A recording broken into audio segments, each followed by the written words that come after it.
Nossa abordagem hoje será em torno da nova era, muito conhecido por muitas pessoas como sendo New Age.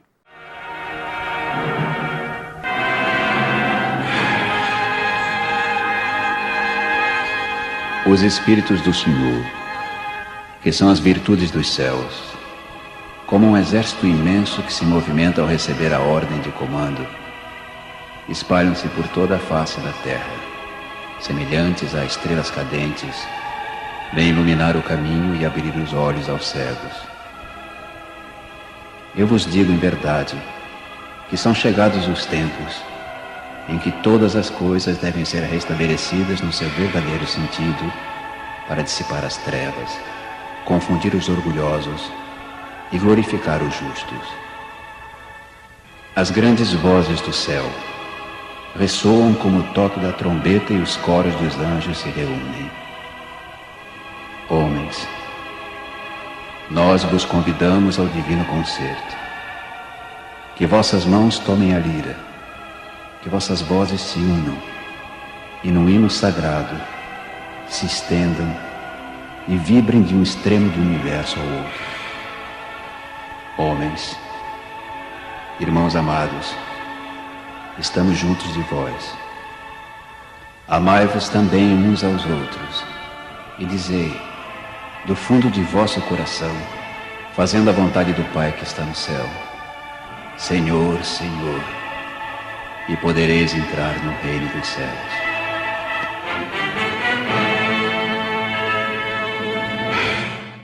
Nova era. O que vem a ser nova era? Quando ela começará essa nova era? Ela está onde? Dependerá do quê? De quem? Estaríamos todos nós trabalhando para fazer acontecer a nova era?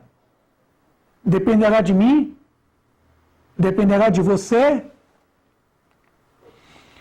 Nós sabemos que a Terra é um planeta onde alojou inicialmente um mundo primitivo, da qual já realmente aconteceu todo um processo de desenvolvimento e atingindo um estado de um mundo de expiação e provas.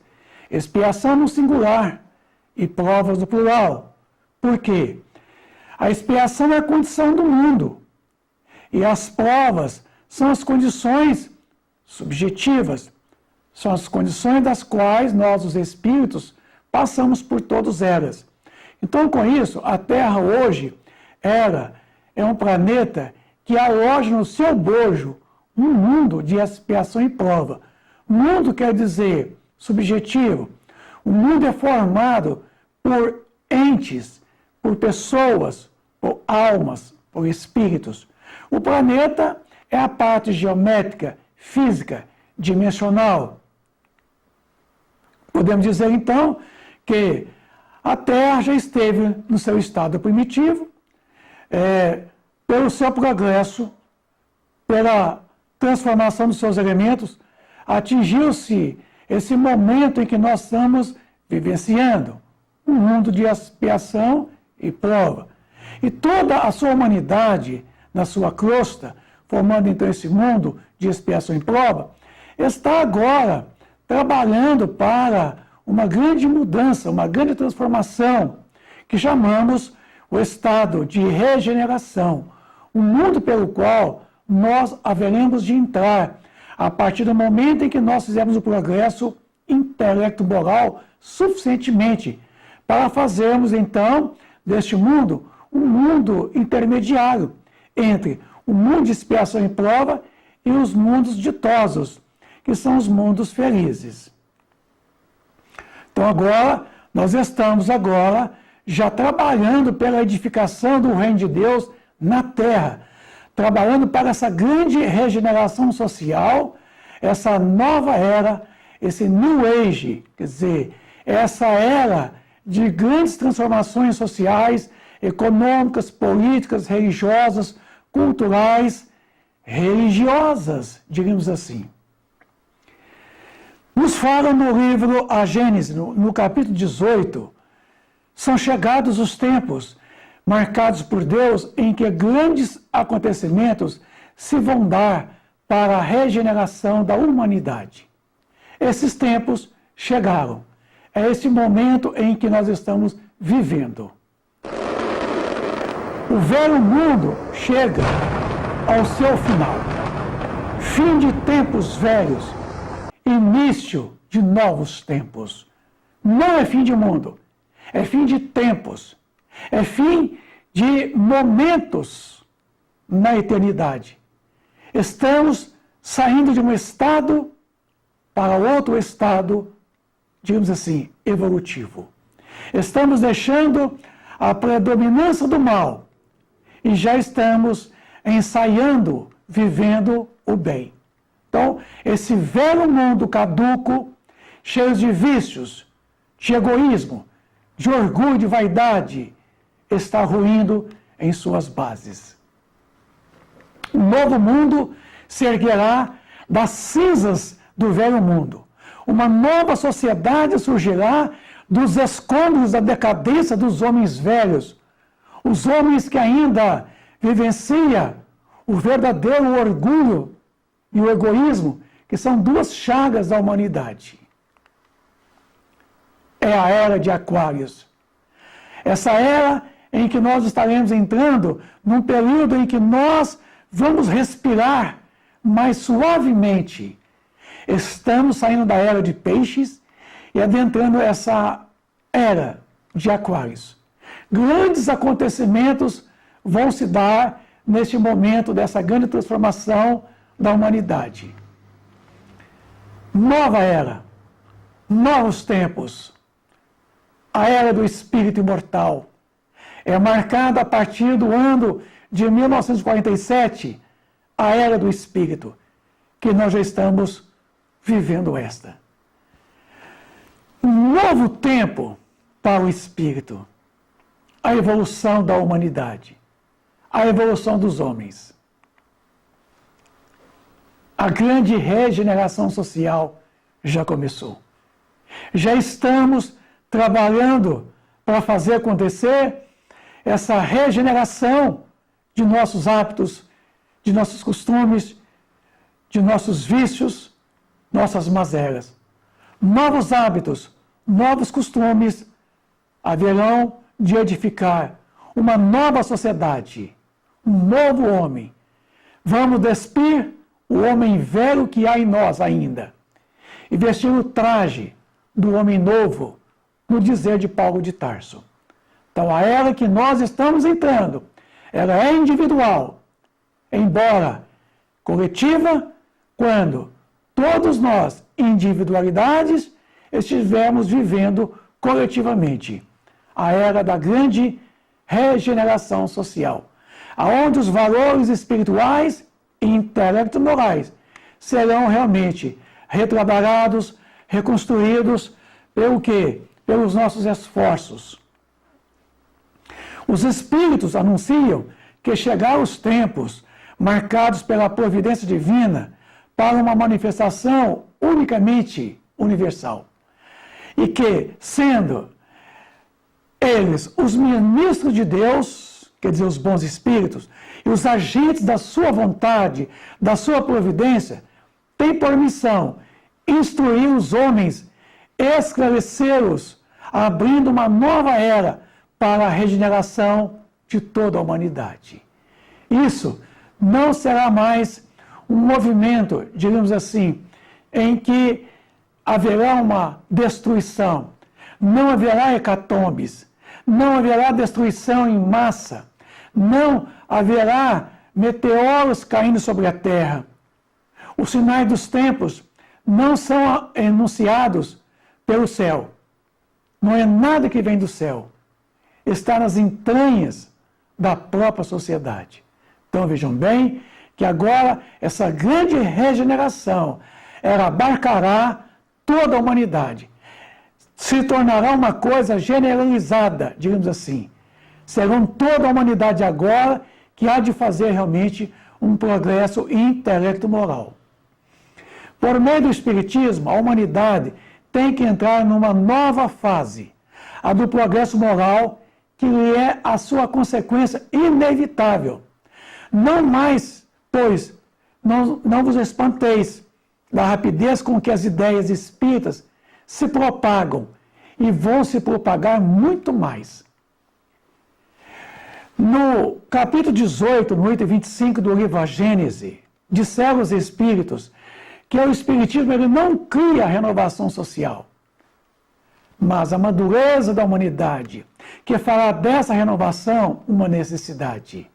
Pelo seu poder moralizador, pelas suas tendências progressistas, pela amplitude das suas vistas, pela generalidade das questões que abrange, o Espiritismo ele é mais apto do que qualquer outra doutrina, de qualquer outro movimento filosófico, a secundar um movimento de regeneração. Por isso, ele é contemporâneo desse grande movimento social. São chegados, então, os tempos em que hão de desenvolver as ideias para que se realiza os progressos que estão nos desígnios de Deus. Tem eles de seguir a mesma rota que percorreram as ideias de liberdade, os seus precursores. Não se acredite, porém, que esse desenvolvimento se efetue sem lutas, sem revoluções, sem conflitos de gerações. São duas gerações, uma saindo, a outra entrando. E nesse conflito dessas duas gerações vem a chamada convulsão social, da qual nós estamos diante dela. Não aquelas ideias precisam, para atingir a maturidade, de abalos e discussões, a fim de que atraia a atenção das massas. Então, haverá sim, haverá guerras localizadas, haverá grandes revoluções sociais, haverá muitos conflitos políticos, sociais, econômicos, porque isso tudo é o sinônimo de que está havendo aí a entrada de novas ideias. A tempestade que preconiza o Evangelho de Jesus não é tempestade literalmente falando da chuva, mas sim das ideias, que vem agora em grande volume trazer novas ideias, ideias renovadas. Então, o que vai acontecer? Essas ideias vão entrar em colisão com as antigas ideias. Então, duas humanidades estarão vivendo verdadeiros conflitos sociais. A revolução que se apresenta e que se apresta, ela é antes moral do que material. Os grandes espíritos, mensageiros divinos, sopram a fé, para que todos vós, obreiros esclarecidos e ardorosos, façais ouvir a vossa voz humilde, porquanto sois o grão de areia, mas sem grão de areia não existiria as montanhas. O Espiritismo vem, na época predita pela própria espiritualidade, cumprir a promessa do Cristo. Ele preside o seu advento, o Espírito de verdade. Ele chama os homens à observância da lei. Ele ensina todas as coisas, fazendo compreender o que Jesus disse por parábolas. Ele resgata o cristianismo vivo do Cristo. Advertiu o Cristo: ouçam os que têm ouvidos para ouvir. O Espiritismo vem abrir os olhos e os ouvidos, porquanto ele fala sem figuras, sem parábolas, sem alegorias. Não, ele pega as parábolas e as traduzem. Sim, ele pega as parábolas e as desenvolve, porque as parábolas traz na sua síntese, na sua, digamos assim, verdade, um grande ensino moral. Levando o véu e levantando o véu intencionalmente lançado sobre certos mistérios, vem finalmente trazer a consolação suprema aos deserdados da terra. e a todos que sofrem, atribuindo causa justa e fim útil a todas as dores. Por isso que o capítulo 5 do Evangelho segundo o Espiritismo é intitulado Bem-aventurados os aflitos, porque são aqueles que realmente saberão sofrer, aceitarão o sofrimento que eles mesmos elegeram, mas pela sua redenção espiritual, pela sua resignação, quer dizer, a sua ressignificação, certamente eles marcará um grande progresso intelecto-moral, uma grande evolução espiritual. Assim, o Espiritismo realiza o que Jesus disse do Consolador prometido. Conhecimento das coisas, fazendo com que o homem saiba de onde vem, para onde vai e por que está na terra, porque sofre. Atrai para os verdadeiros princípios da lei de Deus e consola pela fé e pela esperança. Para um mundo novo, precisamos de novos homens. Para novos homens, precisamos fazer uma grande transformação em nós mesmos. Uma grande renovação de nossos hábitos, de nossos costumes, de nossos conceitos, de nossos paradigmas. É hora de um novo paradigma. Inclusive no livro O Consolador de Emmanuel, inclusive no livro A Caminho da Luz, vamos encontrar uma fala de Emmanuel, lá no capítulo 24, quando ele disse que o mundo está agora vivendo uma completa transição.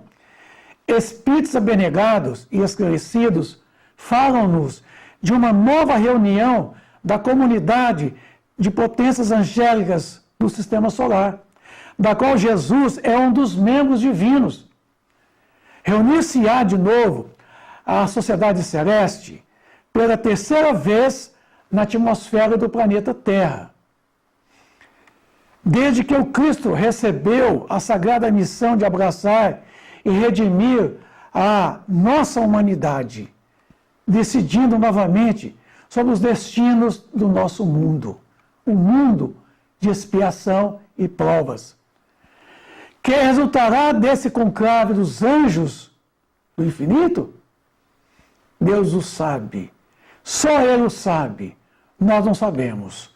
Nas grandes transições do século que passa, aguardemos o seu amor, a sua misericórdia por todos nós.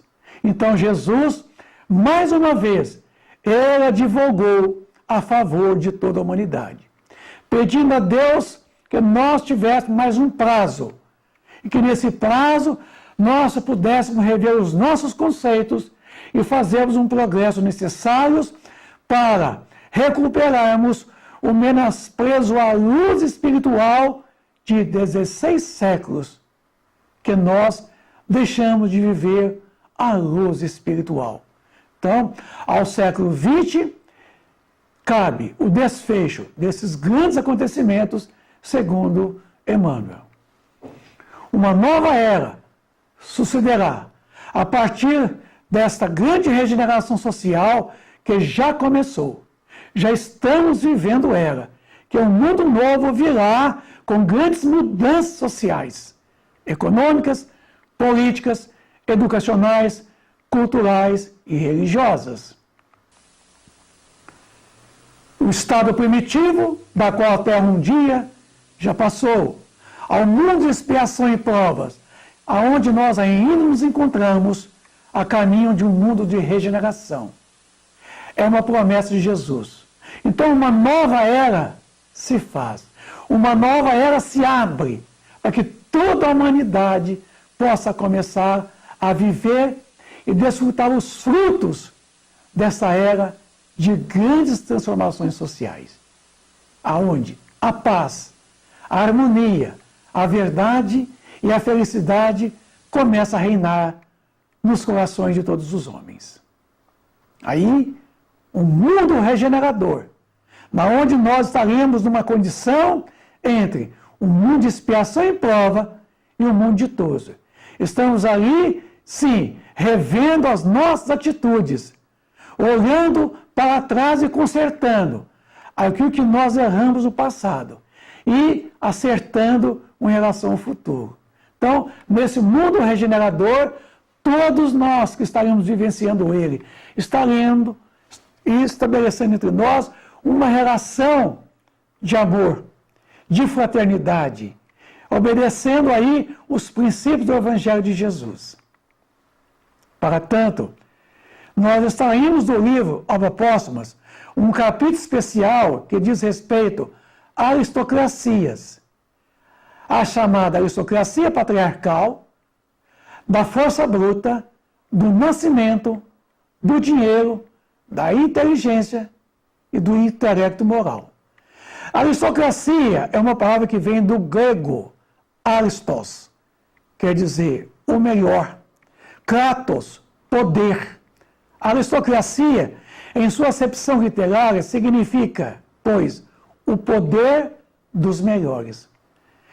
Convir-se-á que o sentido primitivo foi, por vezes, singularmente desviado, mas vejamos que a influência do Espiritismo pode exercer sobre a sua aplicação nesse presente momento. O que é a aristocracia patriarcal? É que é o momento histórico em que nós vivíamos, aonde os anciões, o mais velho da tribo, é quem comandava a tribo, é quem mandava, é quem era o líder. Aí passou a observar que o mais velho, ele não tinha força física para lutar nas guerras, para defender a sua tribo. Então, ficou verificado de que, na verdade, ele não deveria ser o melhor da tribo.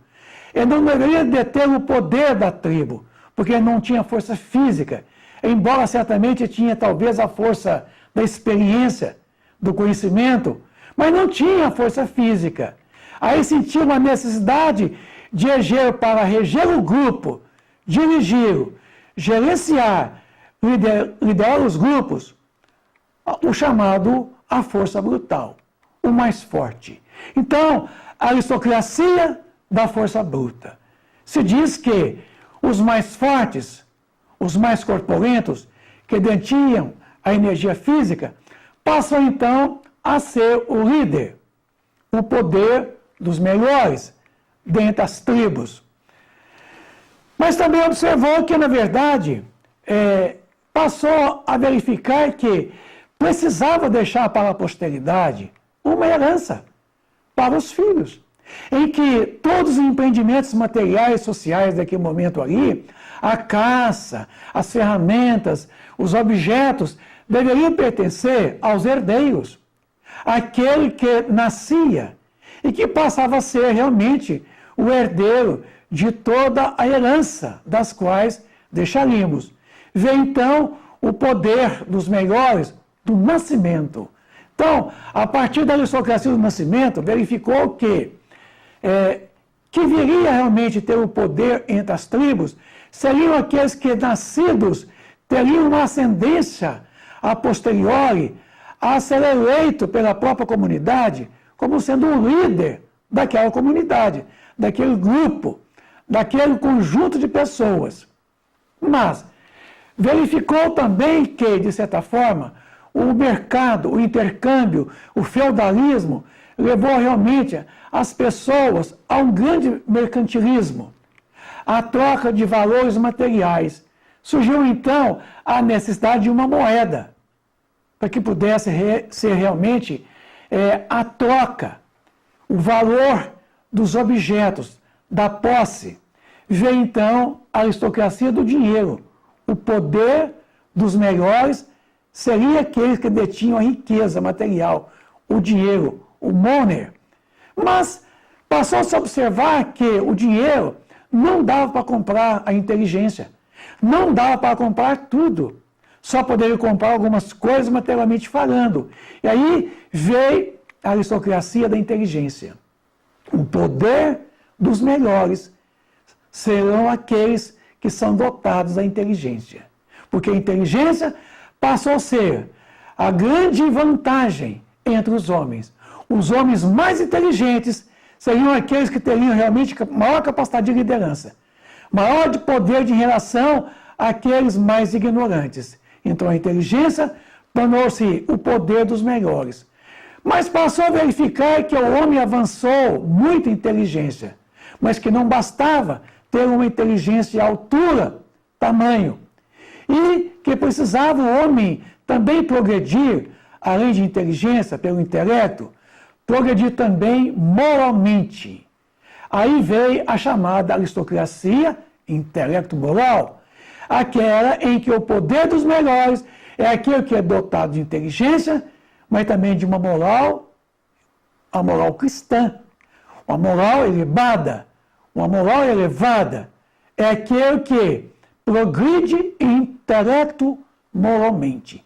Então, meus amigos, a aristocracia hoje, que haverá de reger toda a humanidade, é essa aristocracia intelecto-moral, da qual vocês deverão, todos nós, trabalhar para vivê-la. Segundo os ensinamentos espíritos, já não são mais as montanhas da terra que se agitam, mas sim o da sociedade. Vivemos hoje uma verdadeira convulsão social, onde os nossos valores estão completamente invertidos. Então, esse momento em que nós estamos vivenciando, já não é mais as entranhas da terra que se agitam, não são mais os terremotos, não são mais os vulcões, os dobramentos de terrenos, as maremotos, que é a nossa maior preocupação.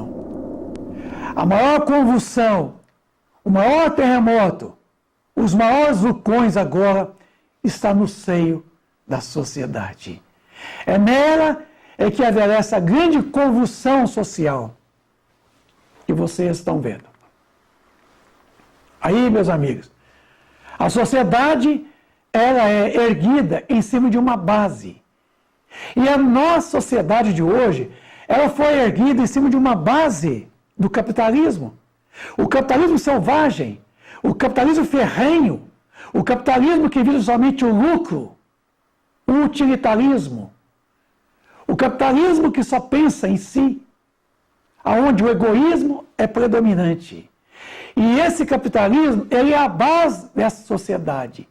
E a sociedade também, ela foi erguida em cima de pilares, de colunas, que vocês estão vendo aqui, em que a sociedade, apoiada sobre essa grande viga mestra, aonde nós temos aí a política, é um desses pilares.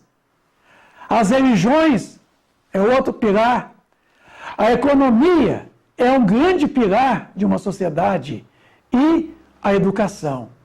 São 4 principais pilares, das quais apoia em cima de uma base do capitalismo selvagem, da onde se assenta toda uma sociedade.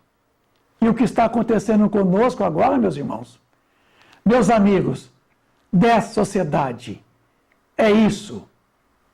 Um desmoronamento desta base. Dessas colunas que estão apoiados sobre essa base, estão desmoronando.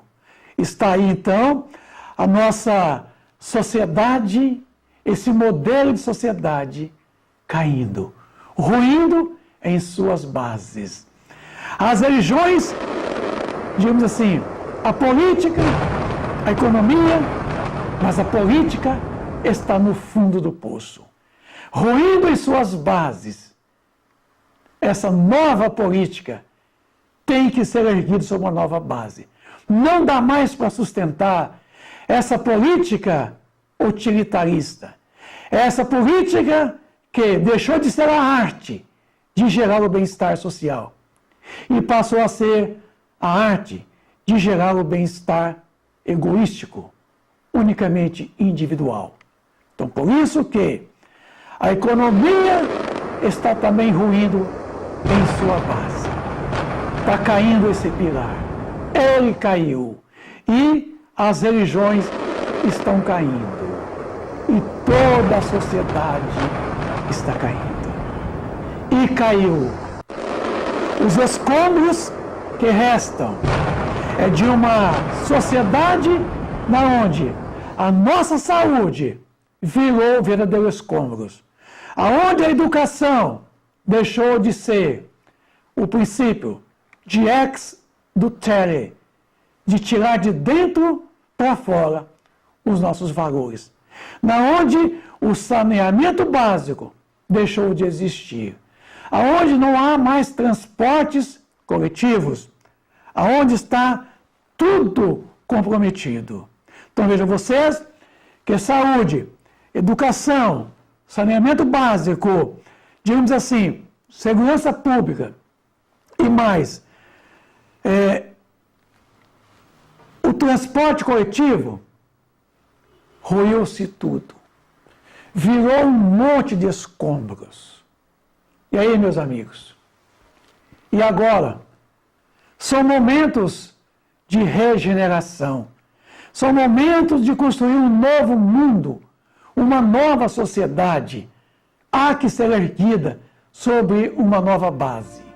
E esta base é da moral cristã, meus amigos. Esta moral cristã da qual Jesus nos ensinou. Esta moral cristã na qual Jesus edificou através do seu legado que nos trouxe há 2000 anos atrás. Então, essas colunas que sustentam essa sociedade, a política, as religiões, a economia, a educação, como sendo esses 4 principais pilares, na onde a nossa saúde, a educação, a segurança pública, o saneamento básico, os transportes coletivos, enfim, uma sociedade sadia, há que ser edificada sobre essa nova base, a moral cristã.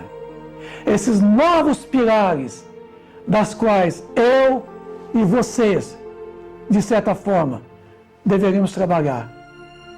Se nós queremos um mundo novo, precisamos de novos homens, de novas ideias. Não dá mais. Allan Kardec, lá no Livro dos Espíritos, na questão 796, questionou aos espíritos que, no estado atual da sociedade, a severidade das leis penais não constitui uma necessidade? Ora, o que disseram os espíritos. Uma sociedade depravada, certamente, precisa de leis severas.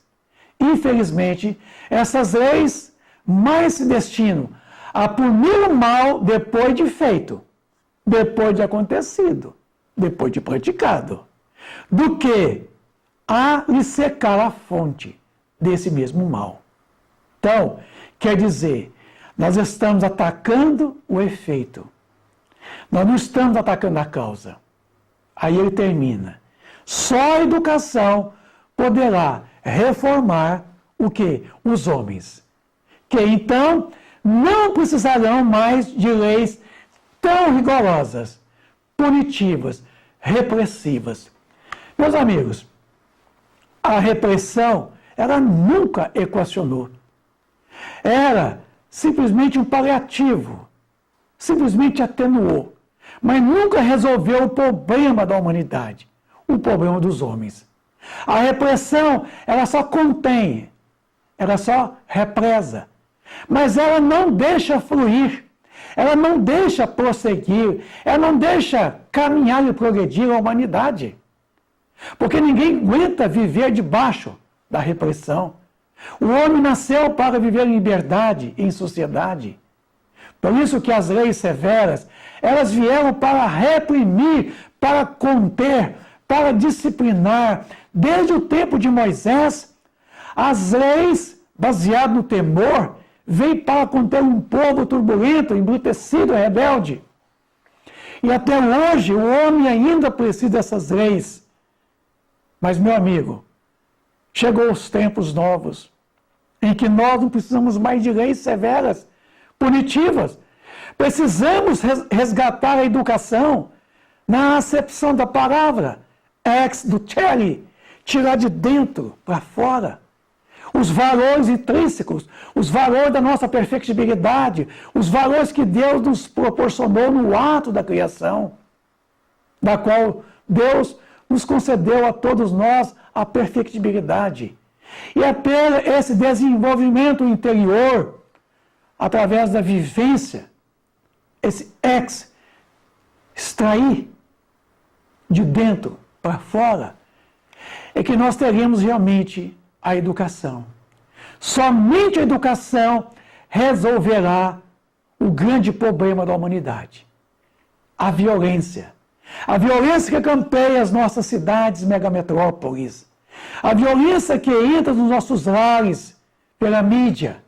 A violência que toma conta de nossas ruas, que nos assopram o crime, que tomam conta da sociedade. Na 797, como poderá o homem ser levado a reformar suas leis? Isso ocorre naturalmente pela força mesmo das coisas e da influência das pessoas que o guiam na senda do progresso. Muitas já ele reformou e muitas outras reformará. Espera, mas trabalhe para fazer acontecer. Está nas minhas mãos, está nas tuas mãos as nossas atitudes. Não basta ficar orando em termos de recitação. É hora de atitude, é hora de ação. É hora de nós tomarmos atitudes no sentido de nós buscarmos em nós mesmos as soluções de toda a problemática. É começar em nós mesmos essa grande transformação interior do homem velho no homem novo. Mudar os nossos hábitos, nossos costumes. Erguer-se uma nova família sob um novo modelo, um modelo cristão.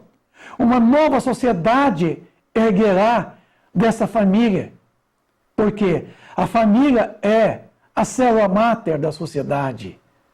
A sociedade, ela nasce primeiro na pequena república, que é a família. Então a família é uma pequena sociedade que crescerá, que aumentará na medida em que a família multiplicar-se-á. Formará essa grande família social. Com isso, meus amigos, dependerá daqueles que se encarregam de reformular as leis, mas também com que as religiões, as filosofias, incumbe-se de orientar os homens para que os homens se eduquem, que busquem na educação novos valores, novos costumes.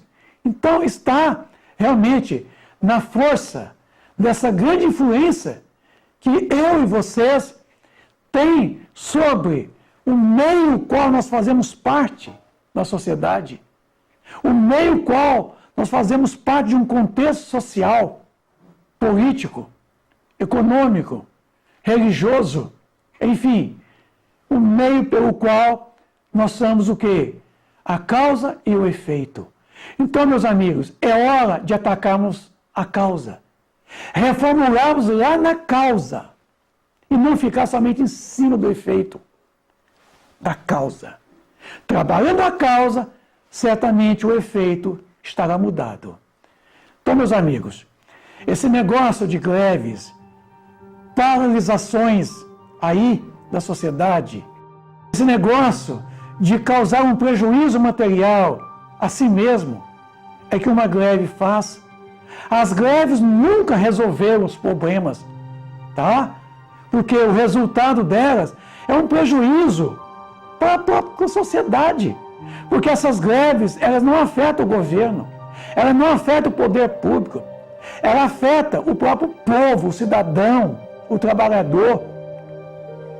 Ir para a rua, pintar a cara, balançar a bandeira do Brasil, cantar o hino nacional, gritar, fazer faixas, arruaças, cantarem, gritarem, soltar foguetes, bater em caçarolas, não resolve. Não resolverá. Esta não é a solução. A solução não é irmos para a algazarra. Não é irmos para as ruas como ativistas e querer mudar a coisa no toque de caixa. Não. Não está aí a solução. É tanto, desde quando as grandes revoluções sociais veio ao mundo.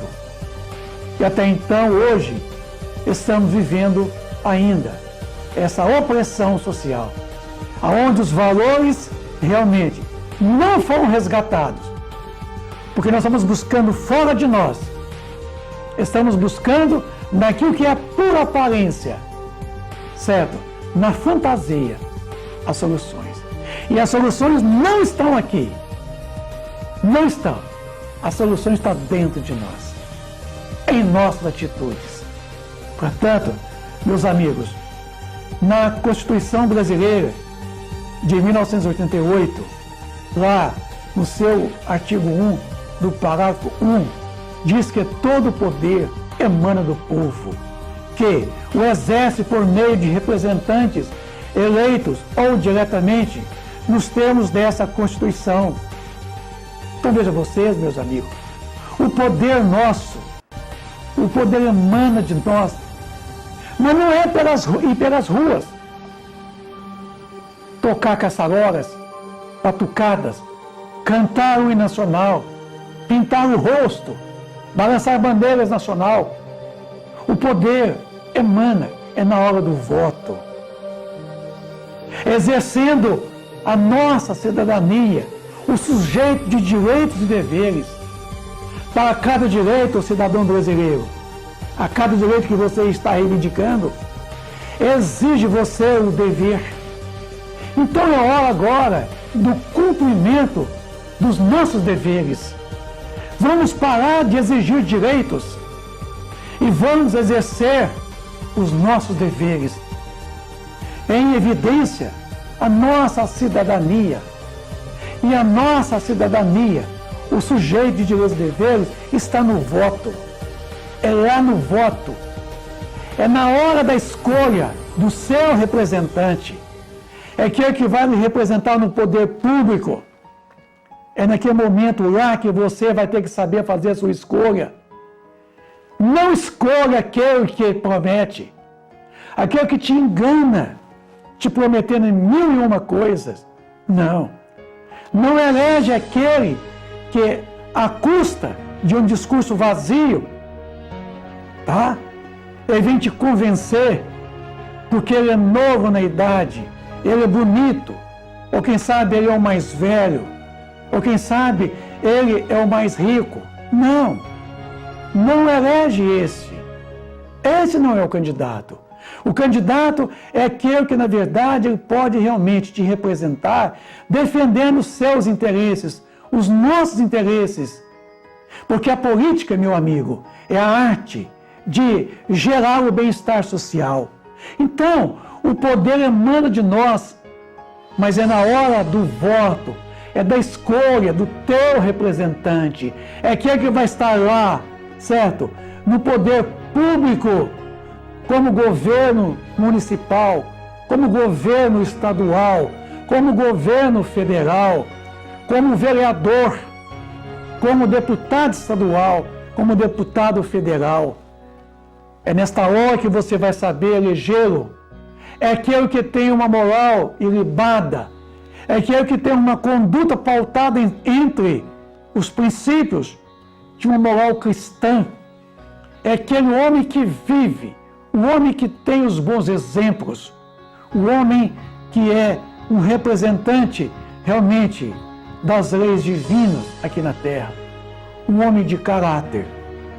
Por isso que, meu amigo, pense bem e volta para dentro de você e se perceba que o poder está nas suas mãos, está nas minhas mãos, na hora de escolher o teu representante. Pense bem em quem você vai votar, quem é seu candidato, que você vai eleger para representar você e toda a sociedade lá no poder público. Para isso, meus amigos, o que está faltando em nós é a educação. Não a educação puramente formal, aquela que é da escola, porque aquela é instrução. Mas a educação na acepção da palavra, que vem do latim educare, que o quer dizer fora, ducere, tirar. Tirar de dentro para fora é a palavra educação. Allan Kardec, após a pergunta 685, numa instrução, ele coloca que a educação moral é a arte de formar os caracteres a que dá os hábitos, os bons hábitos. Pois a educação é o conjunto de hábitos adquiridos. E que hábitos são estes? Quando esta arte for conhecida, compreendida e praticada, o homem terá no mundo hábitos de ordem e de previdência, para consigo mesmo e para com os seus, de respeito a tudo o que é respeitável. Hábitos que lhe permitirão atravessar menos penosamente os maus dias inevitáveis. Meus amigos, o nosso problema da educação é a falta de ordem e de previdência. Então aqui, a educação é a arte de formar os caracteres que dá a todos nós a formação de bons hábitos, hábitos de ordem e de previdência. Para isso, meu amigo, o amor, ele é a maior de todas as virtudes, que ensina que o amor é a solução de todos os nossos problemas. Depois de você tentar, meu amigo, todas as soluções deste mundo e não as tiverem, tente o amor, porque ele é a solução de todos os nossos problemas. Ame, ame sempre, ame você, ame o próximo, ame muito. Aí, meus amigos, a grande transição já começou e você faz parte dela. Você está nesse contexto. Essa grande transição dependerá de você. Ela já iniciou, já está em curso. Agora é a era das grandes transformações sociais. É a nova era. É o New Age, aonde esse mundo, alojado no planeta Terra, será a era da paz, a era do amor, a era da justiça, a caridade, a era do amor. Vejamos nós, meus amigos, que está nas minhas mãos, na tua mão. Bem-aventurados os brandos, porque eles possuirão a terra. Bem-aventurados os brandos. Vai possuir a terra. Depende de você. Se você ainda quiser permanecer na terra por longos tempos, terá que ser brando. Com isso, meus amigos, depende de cada um de nós. Depende de todos nós. Porque bem-aventurados os pacíficos, porque eles serão chamados filhos de Deus. Brandos e pacíficos, nós vamos herdar a terra e nós seremos chamados filhos de Deus. Seremos herdeiros dessa terra, desse mundo que estamos trabalhando para ele. Um mundo ditoso, um mundo feliz aqui na terra, onde quer que nós estejamos. Portanto, bem-aventurados os que choram, porque eles serão também consolados. Então, meus amigos, é preciso que nós, uma vez sabendo da dor e do sofrimento, busquemos então o alívio, as soluções, busquemos a felicidade. Para isso, nós sabemos que Jesus disse: a paz vos deixo, a minha paz vos dou, não vou a dou como o mundo a dá. Não a paz armada, mas a paz interior. Aquela que você conquista interiormente. É esta paz que haveremos de buscar. Essa paz que Ele nos deixa. Essa paz que Ele nos proporciona. Tenho-vos dito essas coisas, para que em mim tenhais paz. Em Jesus. Busquemos eles, mas não lá fora, mas dentro de nós mesmos. Esse Cristo vivo que há de fazer de nós verdadeiros herdeiros da terra. Nós herdaremos a terra se nós mantivermos a paz. E essa paz começa dentro de mim, dentro de você. Espíritas, amai-vos, este é o primeiro ensinamento. Instruí-vos, este o segundo. Aí, meus amigos, cabe a cada um de nós dizer que a paz do Cristo, ela possa ficar com todos, com cada um de nós, nos nossos corações. Obrigado. Até lá, uma nova oportunidade. Fica com Deus.